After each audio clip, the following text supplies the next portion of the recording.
요즘 휘발유 가격이 오르고 환경에 대한 관심이 높아지면서 세제 혜택까지 있는 하이브리드 차량 판매가 늘고 있습니다. 계약하고 차를 받기까지 길게는 9달을 기다려야 할 정도인데요. 세금 감면은 내년 말이면 종료될 예정이어서 일부 차종은 내년 3월 이후에는 혜택을 받지 못할 수도 있습니다. 박홍구 기자입니다. 서울의 한 자동차 시승센터. 최근 휘발유 가격이 급등하자 하이브리드 차에 대한 고객들의 관심이 커졌습니다. 시승한 고객은 높은 연비를 장점으로 꼽습니다. 신호등을 한 30개를 받았는데 연비가 13이 나온다는 게 13 이상이 나온다는 게 너무 기분이 좋더라고요. 충전 인프라가 부족한 전기차나 수소차보단 하이브리드 차를 택하겠다는 고객도 있습니다. 충전을 따로 안 해도 되고 그냥 자체적으로 전기를 쓸 수가 있어서 그게 가장 편한 것 같습니다.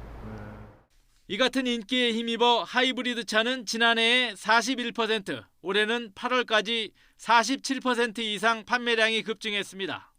수요는 늘고 있지만 차량용 반도체 공급 부족으로 생산이 따라가지 못하면서 일부 인기 차종은 납기가 최대 9개월까지 밀려 있습니다. 이런 가운데 정부는 오는 2023년부터 하이브리드 차를 친환경차에서 제외하기로 했습니다. 개별 소비세와 취등록세 감면 혜택도 내년 말까지만 적용할 방침입니다. 따라서 9개월이나 밀려있는 차종의 경우 내년 3월 이후에 계약하면 세금 감면 혜택을 받지 못할 수도 있습니다. 내년에 예를 들어서 3월 이후에 주문을 하면 2023년에 받게 되는데 그때 개소세 혜택이 있는지 없는지 알 수가 없단 말이에요. 하이브리드 차를 계약하지 못한 소비자는 전기차나 수소차보다 내연기관의 상위 모델을 택할 가능성이 큽니다.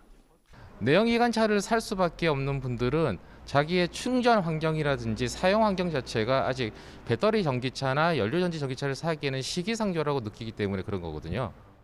하이브리드 차에 대한 개별 소비세 감면 혜택이 없어지게 되면 정부가 추진하는 탄소 제로 로드맵에도 부정적 영향을 끼칠 수 있습니다. 내연기관에서 전기차와 수소차로 단번에 넘어갈 수 없는 여건이라면 중간 단계인 하이브리드 차량의 구매 유인책을 당분간 더 연장하는 게 바람직할 것으로 보입니다. YTN 박홍구입니다.